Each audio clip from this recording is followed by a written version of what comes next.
ಒಂದು ಫ್ಯಾಮಿಲಿ ಅವರು police station ಒಳಗಡೆ ಸಿಗಾಕೊಬಿಟ್ಟಿದ್ದಾರೆ. ಆದ್ರೆ ಈ ಫ್ಯಾಮಿಲಿಯ ಮಿಕ್ಕಿರುವಂತ ಜನರು ಇಲ್ಲಿಂದ ದೂರದಲ್ಲಿರುವಂತ ಒಂದು ಮನೆ ಒಳಗಡೆ ಸಿಗಾಕೊಬಿಟ್ಟಿದ್ದಾರೆ. ಹಾಗೆ ಇವರ ಮಧ್ಯದಲ್ಲಿ ಸಾವಿರಾರು ಜಾಂಬಿಗಳು ಮುತ್ಕೋಬಿಟ್ಟಿದಾವೆ. ಕೊನೆಗೆ ಫ್ಯಾಮಿಲಿ ಅವರು ಒಂದಾಗ್ತಾರೋ ಇಲ್ವೋ, ಈ ಜಾಂಬಿ ವೈರಸ್ ಹೇಗೆ ಸ್ಟಾರ್ಟ್ ಆಯ್ತು ಅಂತ ನೀವು ತಿಳ್ಕೊಳ್ಳೋದಕ್ಕೆ ಈ ಅದ್ಭುತವಾಗಿರುವಂತ ಮೂವಿನ ನನ್ ಜೊತೆ ಕೊನೆವರೆಗೂ ನೋಡ್ಬೇಕು. ಇತ್ತೀಚೆಗೆ ನಾನು ನೋಡಿದಂತ ಒಂದು ಗ್ರೇಟೆಸ್ಟ್ ಮೂವಿ ಇದು, ಮಿಸ್ ಮಾಡ್ಕೊಳ್ಳೋದಕ್ಕೆ ಹೋಗ್ಬೇಡಿ. ಅಂದಂಗೆ ಮೂವಿ ಹೆಸರು ದ ಎಲಿಕ್ಸಿರ್ ಅಂತ.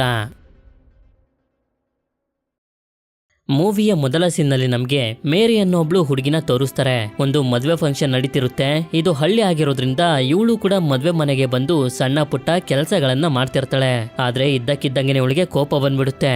ಯಾಕೆಂತಂದ್ರೆ ಇವಳು ಇಷ್ಟಪಡ್ತಿರುವಂತ ಲೀ ಅನ್ನೋ ಒಬ್ಬ ಹುಡುಗ ಇಲ್ಲಿಗೆ ಬಂದಿರ್ತಾನೆ. ಇವಳು ಏನಕ್ಕೆ ಕೋಪ ಮಾಡ್ಕೊಂಡಿದ್ದು ಅಂತಂದ್ರೆ ಇವರಿಬ್ರು ಮದ್ವೆ ಆಗ್ಬೇಕು ಅಂತ ಏನೋ ಡಿಸೈಡ್ ಮಾಡಿದ್ದಾರೆ. ಆದ್ರೆ ಲೀಗೆ ಇರುವಂತ ಜವಾಬ್ದಾರಿಗಳಿಂದ ಇವನು ಆಗಾಗ ಮದ್ವೆ ಡೇಟ್ ಅನ್ನ ಮುಂದಕ್ಕೆ ಹಾಕ್ತಿರ್ತಾನೆ. ಇದರಿಂದ ಅವಳಿಗೆ ಸಮಾಧಾನ ಮಾಡ್ತಾನೆ. ಈ ಸಲ ಫಿಕ್ಸ್ ಆಗಿರೋ ಡೇಟ್ಗೆ ಮದ್ವೆ ಆಗೋಣ ಅಂತ. ಇವಳು ಕೂಡ ಸಮಾಧಾನ ಆಗಿ ಇವನನ್ನ ಸರಿ ಅಂತ ಕೆಲ್ಸಕ್ಕೆ ಕಳಿಸ್ಕೊಡ್ತಾಳೆ. ಆದ್ರೆ ಇವನು ಕೆಲ್ಸಕ್ಕೆ ಹೋಗ್ತಿದ್ದಂಗೆನೆ ಇದ್ದಕ್ಕಿದ್ದಂಗೆ ಒಂದು ಕಾರ್ ಬಂದು ಇಲ್ಲಿ ಆಕ್ಸಿಡೆಂಟ್ ಮಾಡ್ಬಿಡುತ್ತೆ. ಆಗ ಫಂಕ್ಷನ್ ಗೆ ಬಂದಿದ್ದಂತ ಜನರೆಲ್ಲರೂ ಡ್ರೈವರ್ಗೆ ಬೈಯೋದಕ್ಕೆ ಅಂತ ಡೋರ್ ಓಪನ್ ಮಾಡಿ ನೋಡಿದ್ರೆ ಇಲ್ಲೊಂದು ಜಾಂಬಿ ಇರುತ್ತೆ. ಆ ಜಾಂಬಿ ಅವ್ರ ಮೇಲೆ ಅಟ್ಯಾಕ್ ಮಾಡೋದಕ್ಕೆ ಶುರು ಮಾಡ್ತಿದ್ದಂಗೆನೆ ಎಲ್ಲರೂ ತುಂಬಾನೇ ಹೆದರ್ಕೊಬಿಡ್ತಾರೆ. ಇಲ್ಲಿನ ಸೀನ್ 5 ಗಂಟೆಗಳ ಕಾಲ ಹಿಂದಕ್ಕೆ ಬರುತ್ತೆ. ಒಂದು ಮೆಡಿಸಿನ್ ಕಂಪನಿಯವರು ದ ಎಲಿಕ್ಸಿರ್ ಅನ್ನೋ ಮೆಡಿಸನ್ ನ ಕಂಡಿಡಿದು ಡೆಲಿವರಿ ಮಾಡೋದಕ್ಕೆ ಅಂತ ಕೊಟ್ಟು ಕಳಿಸ್ತಾರೆ. ನಂತರ ಒಂದು ದೊಡ್ಡ ಮನೇಲಿರುವಂತ ಎಮಿಲಿ ಅನ್ನೊಬ್ಳು ಹುಡುಗಿ ಹಾಗೆ ಅವಳ ಗಂಡನಾಗಿರುವಂತ ಶಾನ್ ನ ನಮ್ಗೆ ತೋರಿಸ್ತಾರೆ. ಶಾನ್ಗೆ ಸ್ವಲ್ಪ ವಯಸ್ಸಾಗಿರುತ್ತೆ. ನಾವ್ ಆಗ್ಲೇ ನೋಡಿದಂತ ಎಲಿಕ್ಸಿರ್ ಮೆಡಿಸನ್ ಇದೇ ಮನೆಗೆ ಬಂದು ಡೆಲಿವರ್ ಆಗೋದು. ಇನ್ನೊಂದ್ ಕಡೆ ನೋಡಿದ್ರೆ ಜೇಮಿ ಅನ್ನೋ ಒಬ್ಬ ಹುಡುಗ, ಇವನ ತಾಯಿ ಆಗಿರುವಂತ ರೇಚಲ್ ಹಾಗೆ ಅವಳ ಗಂಡನಾಗಿರುವಂತ ಮ್ಯಾಥ್ಯೂ 3 ಜನ ಸೇರಿ ರೇಚಲ್ ನ ತಂದೆ ಮನೆಗೆ ಹೋಗ್ತಿದ್ದಾರೆ ಒಂದು ಇಂಪಾರ್ಟೆಂಟ್ ಆಗಿರುವಂತ ವಿಷಯನ ಮಾತಾಡೋದಕ್ಕೆ ಅಂತ. ಅದಲ್ದೆ ಇನ್ನೊಂದು ವಿಷಯ ಏನು ಅಂತಂದ್ರೆ ರೇಚಲ್ ಹಾಗೆ ಮ್ಯಾಥ್ಯೂ ಇಬ್ಬರ ಮಧ್ಯೆ ಏನು ಕೂಡ ಸರಿಲ್ಲ. ಯಾವಾಗ್ಲೂ ಜಗಳ ಆಡ್ತಿರ್ತಾರೆ. ಮತ್ತೊಂದ್ಸಲ ಸೀನ್ ಇವರಿಬ್ರು ಕಡೆಗೆ ಶಿಫ್ಟ್ ಆದಾಗ ಶಾನ್ ಆ ಎಲಿಕ್ಸಿರ್ ಮೆಡಿಸನ್ ನ ಕುಡಿದು ಬಿಡ್ತಾನೆ. ಅದೇನು ಅಂತ ಕೇಳಿದಾಗ ಇವನು ಎಮಿಲಿಗೆ ಅದೊಂದು ಮೆಡಿಸನ್ ಅಂತ ಹೇಳಿ ಸುಮ್ನಾಗ್ತಾನೆ. ಇದೇ ಸಮಯದಲ್ಲಿ ನಮ್ಗೊಂದು ವಿಷಯ ಗೊತ್ತಾಗುತ್ತೆ. ಶಾನ್ ಇವನ ಮಗಳು ವಯಸ್ಸಿನ ಹುಡುಗಿನ ಮದ್ವೆ ಆಗಿದ್ದಾನೆ ಅಂತ. ಅದೇ ಸಮಯಕ್ಕೆ ನೋಡಿದ್ರೆ ಮ್ಯಾಥ್ಯೂ, ರೇಚಲ್ ಹಾಗೆ ಜೇಮಿ 3 ಜನನು ಎಮಿಲಿ ಹಾಗೆ ಶಾನ್ ನ ಮನೆಗೆನೆ ಬರ್ತಾರೆ. ಆದ್ರೆ ರೇಚಲ್ಗೆ ಮಾತ್ರ ಎಮಿಲಿ ಜೊತೆ ಮಾತಾಡೋದಕ್ಕೆ ಸ್ವಲ್ಪನೂ ಇಷ್ಟ ಇರೋದಿಲ್ಲ. ಇದೇ ಮನೇಲಿ ನಮ್ಗೆ ಗೇಮ್ ಅನ್ನ ಆಡ್ತಿರುವಂತ ಡ್ಯಾನಿ ಅನ್ನೊಬ್ಬ ಹುಡುಗನ್ನ ತೋರಿಸ್ತಾರೆ. ಜೇಮಿ ಇವನ್ ಜೊತೆ ಬಂದು ಆಟ ಆಡೋದಕ್ಕೆ ಶುರು ಮಾಡ್ತಾನೆ.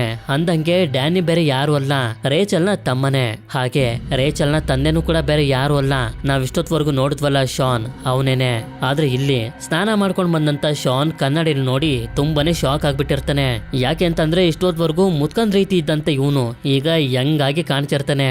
ಅಂದ್ರೆ ಆ ಎಲಿಕ್ಸಿರ್ ಮೆಡಿಸನ್ ನ ಕುಡಿದ್ಮೇಲೆ ಈ ರೀತಿ ಎಲ್ಲ ಆಗ್ತಿರೋದು ಅಂತ. ಇನ್ನೊಂದ್ ಕಡೆ ಮ್ಯಾಥ್ಯೂ ಮತ್ತೆ ರೇಚಲ್ ಇವರು ಮಾತಾಡ್ತಿರೋದನ್ನ ನೋಡಿನೇ ನಮ್ಗೆ ಅರ್ಥ ಆಗೋಗುತ್ತೆ. ಇವ್ರು ಇಲ್ಲಿಗೆ ಬಂದಿರೋದು ಆಸ್ತಿ ಬಗ್ಗೆ ಮಾತಾಡೋದಕ್ಕೆ ಅಂತ. ಆದ್ರೆ ಅದೇ ಸಮಯಕ್ಕೆ ಜೇಮಿ ಜೊತೆ ಆಟ ಆಡ್ತಿರೋಂತ ಡ್ಯಾನಿನ ನೋಡಿ ಮ್ಯಾಥ್ಯೂ ಬೈತಿರ್ತಾನೆ. ಯಾವಾಗ್ಲೂ ಬರೀ ಗೇಮ್ ಗಳನ್ನೇ ಆಡ್ಕೊಂಡು ನಿಂತಿರ್ತೀಯೋ ಇಲ್ಲ ಕೆಲಸ ಏನಾದ್ರೂ ಮಾಡ್ತೀಯೋ ಅಂತ. ಆದ್ರೆ ಡ್ಯಾನಿ ಮಾತ್ರ ಇದ್ರ ಬಗ್ಗೆ ಎಲ್ಲ ಕೇರೇ ಮಾಡೋದಿಲ್ಲ.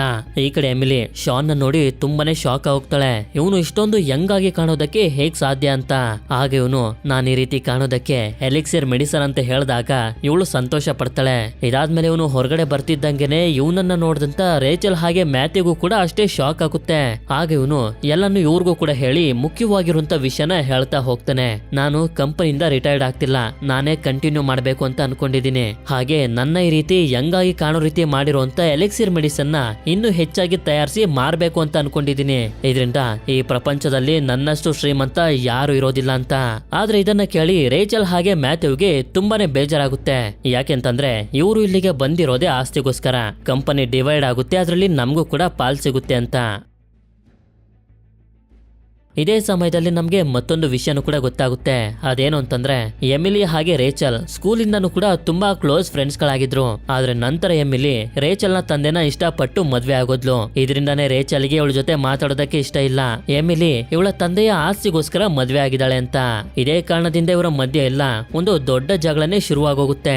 ಹೀಗೆ ಇವರೆಲ್ಲರೂ ಜೋರಾಗಿ ಜಗಳ ಮಾಡ್ತಿರ್ಬೇಕಾದ್ರೆ ಶಾನ್ ನ ಬಾಡಿಲಿ ಚೇಂಜಸ್ ಗಳಾಗೋದಕ್ಕೆ ಶುರುವಾಗುತ್ತೆ.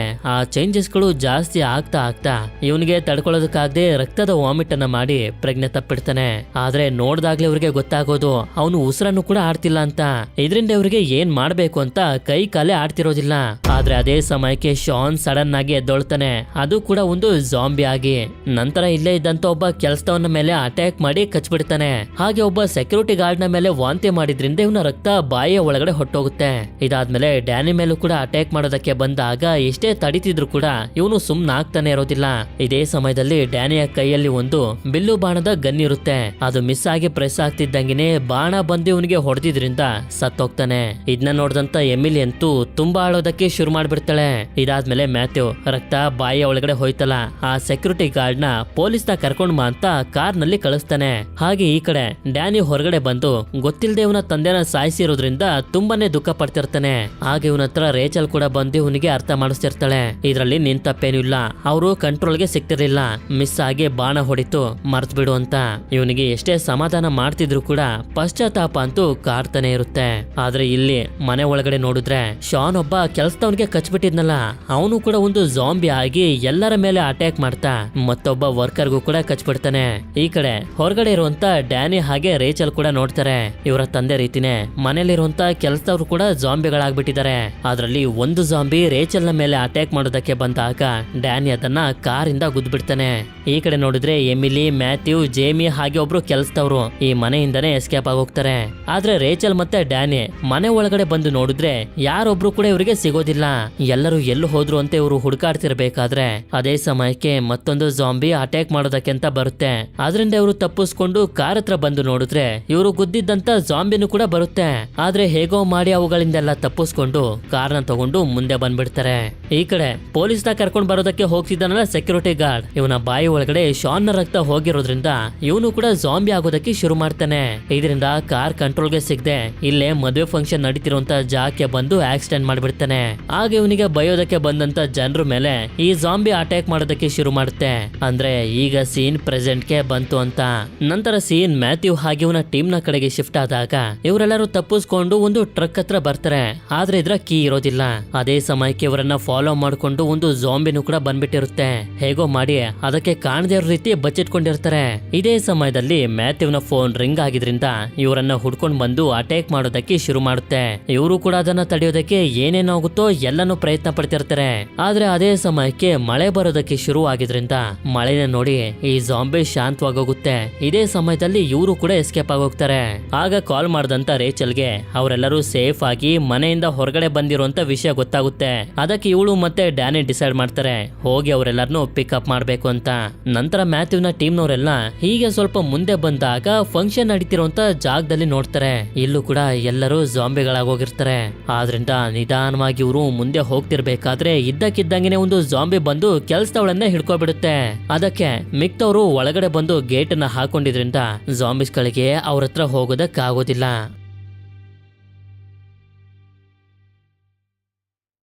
ನಂತರ ಡ್ಯಾನಿ ಮತ್ತೆ ರೇಚಲ್ ಫಂಕ್ಷನ್ ನಡೀತಿರುವಂತ ಜಾಗಕ್ಕೆ ಬಂದು ನೋಡಿದ್ರೆ ಈ ಜಾಗದಲ್ಲಿರುವಂತ ಜಾಂಬಿಗಳನ್ನ ನೋಡಿ ತುಂಬಾನೇ ಹೆದರ್ಕೊಬಿಡ್ತಾರೆ.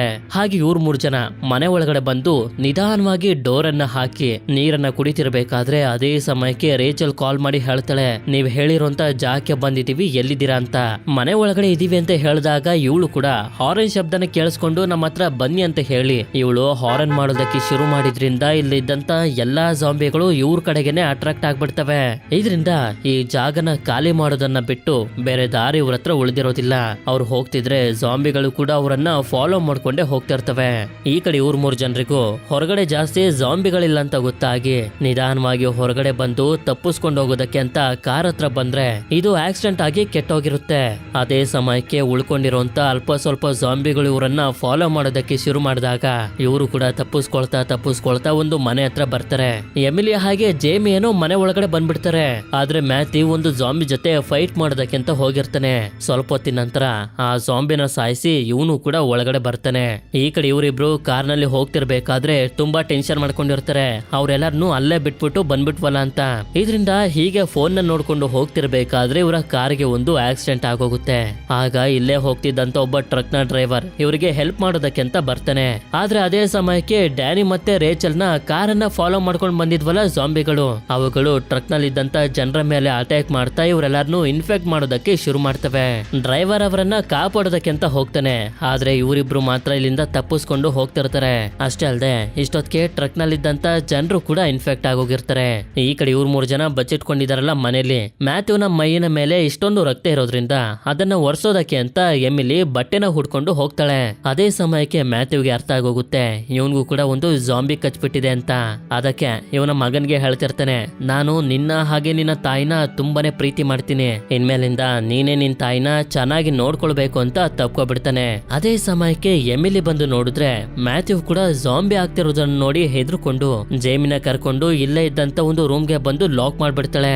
ಆದ್ರೆ ಜಾಂಬಿ ಆಗಿರುವಂತ ಮ್ಯಾಥ್ಯೂ ಕೂಡ ಡೋರ್ಗೆ ಜೋರಾಗಿ ಹೊಡಿತಾ ಸ್ಪೀಡ್ ಆಗಿ ಬಂದಿದ್ರಿಂದ ಒಳಗಡೆ ಇದ್ದಂತ ಒಂದು ಮೆಟಲ್ ವಸ್ತುಗೆ ಚುಚ್ಕೊಬಿಡ್ತಾನೆ. ಇದರಿಂದ ಎಮಿಲಿ ಜೇಮಿನ ಕರ್ಕೊಂಡು ಈ ಜಾಂಬಿನ ಇಲ್ಲೇ ಕೂಡ ಹಾಕಿ ಹೊರಗಡೆ ಬಂದ್ಬಿಡ್ತಾಳೆ.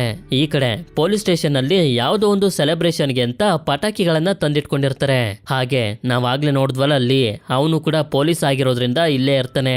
ಅದೇ ಸಮಯಕ್ಕೆ ರೇಚಲ್ ಹಾಗೆ ಡ್ಯಾನಿ ಇಲ್ಲಿಗೆ ತಪ್ಪಿಸ್ಕೊಂಡ್ ಬಂದು ಹೇಳ್ತಿರ್ತಾರೆ, ಮನುಷ್ಯರು ಮಾನ್ಸ್ಟರ್ಸ್ ಗಳಾಗಿ ಒಬ್ಬರನ್ನ ಒಬ್ರು ಕಚ್ಚುತ್ತಿದ್ದಾರೆ ಅಂತ. ಆದ್ರೆ ಇದು ಇಲ್ಲಿರುವಂತ ಲೀಗ್ ಆಗ್ಲಿ ಯಾವುದೇ ಪೊಲೀಸರ್ಗಾಗ್ಲಿ ಅರ್ಥ ಆಗ್ತಿರೋದಿಲ್ಲ.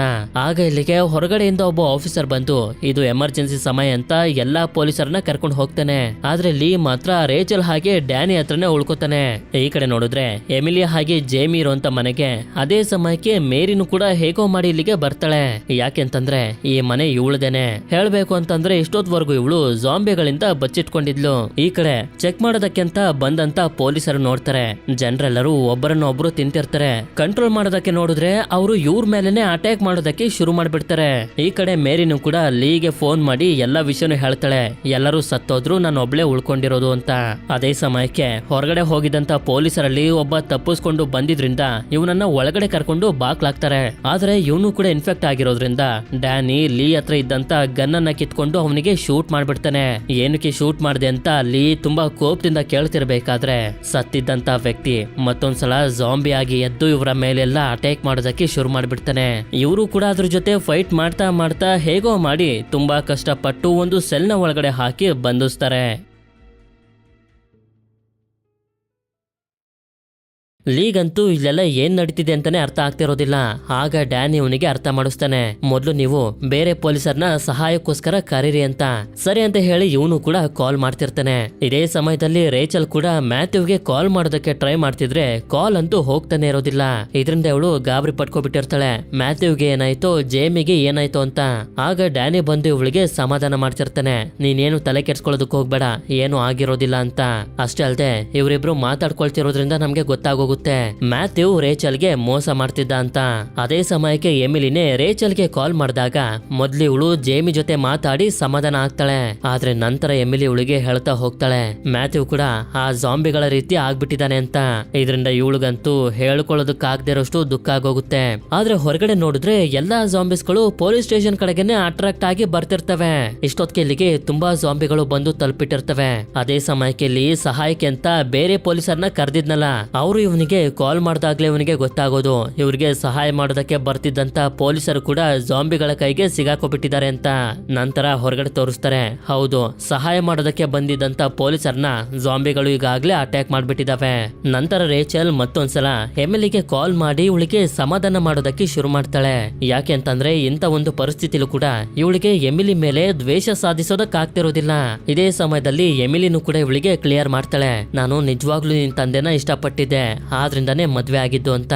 ಒಂದ್ ರೀತಿ ಹೇಳ್ಬೇಕು ಅಂತಂದ್ರೆ ಈಗ ಇವರ ಮಧ್ಯೆ ಇದ್ದಂತ ಎಲ್ಲಾ ಕೋಪ ತಾಪಗಳು ಹೊಟ್ಟೋಗಿರ್ತವೆ.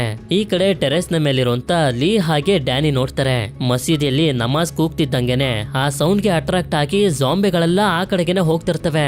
ಇದರಿಂದ ಲೀಗೆ ಒಂದು ಐಡಿಯಾ ಬಂತು, ಪೊಲೀಸ್ ಸ್ಟೇಷನ್ ಅಲ್ಲಿ ಪಟಾಕಿ ಇದಾವಲ್ಲ ಅದರಲ್ಲಿ ಒಂದು ರಾಕೆಟ್ ನ ತಗೊಂಡ್ ಬಂದು ಸ್ವಲ್ಪ ದೂರ ಹೋಗಿ ಬ್ಲಾಸ್ಟ್ ಆಗೋ ರೀತಿ ಮಾಡ್ತಾನೆ. ಹಾಗಾದ್ರೆ ಸೌಂಡ್ ಅನ್ನ ಕೇಳಿಸ್ಕೊಂಡು ಎಲ್ಲಾ ಜಾಂಬಿಗಳು ಆ ಕಡೆಗೆನೆ ಹೊಟ್ಟೋಗ್ತವೆ. ಇದೇ ಸಮಯದಲ್ಲಿ ರೋಡ್ ನಲ್ಲಿರುವಂತ ಒಂದು ಟ್ರಕ್ ಹಾಗೆ 2 ಬೈಕ್ಗಳು ಕೂಡ ಕಾಣಿಸ್ತವೆ. ಆದ್ರೆ ಇಷ್ಟೊತ್ತಿಗೆ ಪೊಲೀಸ್ ಸ್ಟೇಷನ್ ನ ಸುತ್ತಮುತ್ತ ಇವರ ಊಹೆಗೂ ಮೀರಿದಷ್ಟು ಜಾಂಬಿಗಳಾಗೋಗಿರ್ತವೆ. ನಂತರ ಇವರು ಎಲ್ಲಾ ತಯಾರಿನ ಮಾಡ್ಕೊಂಡು ಇಲ್ಲಿಂದ ಹೊರಗಡೆ ಹೋಗೋದಕ್ಕೆ ರೆಡಿ ಆಗ್ತಿರ್ತಾರೆ. ಈಗ ಪ್ಲಾನ್ ಏನು ಅಂತಂದ್ರೆ ಪಟಾಕಿಗಳನ್ನ ಹೊಡೆದು ಜಾಂಬಿಗಳನ್ನ ಬೇರೆ ಕಡೆ ಹೋಗೋ ರೀತಿ ಮಾಡಿ ರೋಡ್ ನಲ್ಲಿರುವಂತ ಟ್ರಕ್ ಅನ್ನ ಹಾಗೆ ಬೈಕ್ ಗಳನ್ನ ತಗೊಂಡು ಹೋಗಿ ಎಮಿಲಿ ಜೇಮಿ ಹಾಗೆ ಮೇರಿನ ಕರ್ಕೊಂಡು ಈ ಊರನ್ನೇ ಬಿಟ್ಟು ಹೊಟ್ಟೋಗ್ಬೇಕು ಅಂತ. ಇದಾದ್ಮೇಲೆ ಮೇರಿಗೆ ಕಾಲ್ ಮಾಡಿ ನಿಮ್ಮೆಲ್ಲರನ್ನು ಕರ್ಕೊಂಡು ಹೋಗೋದಕ್ಕೆ ಬರ್ತಿದೀವಿ, ರೆಡಿ ಆಗಿರಿ ಅಂತ ಅಂತ ಹೇಳ್ತಿರ್ತಾನೆ. ನಂತರ ಹೊರಗಡೆ ನೋಡಿದ್ರೆ ತುಂಬಾ ಜಾಂಬಿಗಳು ಇರೋದ್ರಿಂದ ನಿಧಾನವಾಗಿ ಸ್ವಲ್ಪ ಡೋರ್ ಅನ್ನು ಓಪನ್ ಮಾಡಿ ಬೇರೆ ಕಡೆಗೆ ರಾಕೆಟ್ ಅನ್ನ ಬ್ಲಾಸ್ಟ್ ಮಾಡ್ತಿದ್ದಂಗೆನೆ ಎಲ್ಲಾ ಜಾಂಬಿಗಳು ಹೊಟ್ಟೋಗ್ತವೆ. ಇದರಿಂದ ಇವರು ಕೂಡ ನಿಧಾನವಾಗಿ ಇಲ್ಲಿಂದ ಟ್ರಕ್ ಹತ್ರ ಹೋಗ್ತಿರ್ತಾರೆ. ಆದ್ರೆ ನೋಡಿದ್ರೆ ಇವರ ಮುಂದೆಯಿಂದನೇ ಜಾಂಬಿಗಳು ಬಂದ್ಬಿಡ್ತವೆ. ಹೀಗೆ ನೋಡ್ತಾ ನೋಡ್ತಾ ರೋಡ್ ನ ಎರಡೂ ಕಡೆಯಿಂದನೂ ಜಾಂಬಿಗಳು ಬಂದು ತುಂಬಾ ಭಯಂಕರವಾಗಿ ಅಟ್ಯಾಕ್ ಮಾಡೋದಕ್ಕೆ ಶುರು ಮಾಡ್ಬಿಡ್ತವೆ. ಆದ್ರೆ ಇವ್ರ ಹತ್ರ ಸೇಫ್ಟಿ ಶೀಲ್ಡ್ ಗಳು ಇರೋದ್ರಿಂದ, ಸೇಫ್ಟಿ ಸೂಟ್ ಗಳನ್ನ ಹಾಕೊಂಡಿರೋದ್ರಿಂದ ಅವುಗಳು ಅಟ್ಯಾಕ್ ಮಾಡ್ತಿದ್ರು ಏನು ಎಫೆಕ್ಟ್ ಆಗ್ತಿರೋದಿಲ್ಲ. ಆದ್ರೆ ನೂರಾರು ಜಾಂಬಿಗಳು ಇವರನ್ನ ಸುತ್ತುವರೆದು ಬಿಟ್ಟಿರ್ತವೆ. ಈ ಕಡೆ ಮೇರಿ ಮನೆ ಹತ್ರನೂ ಕೂಡ ಜಾಂಬಿಗಳು ಜಾಸ್ತಿ ಆಗ್ಬಿಟ್ಟಿರ್ತವೆ.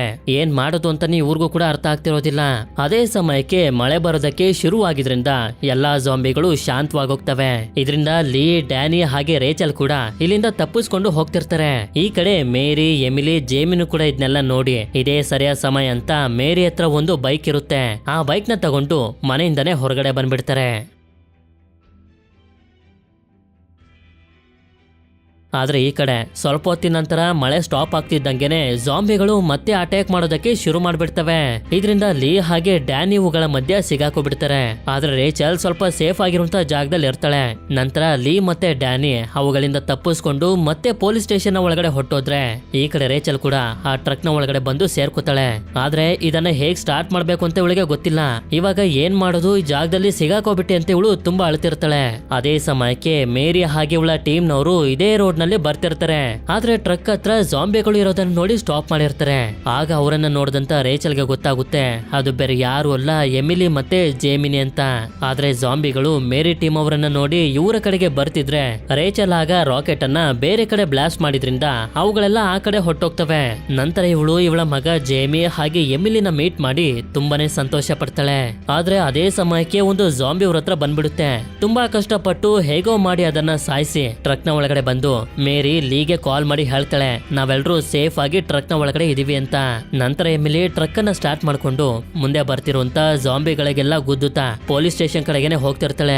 ಆದ್ರೆ ಅಷ್ಟೊತ್ತಿಗೆ ಬ್ರೇಕ್ ಫೇಲ್ ಆಗ್ಬಿಟ್ಟಿರುತ್ತೆ.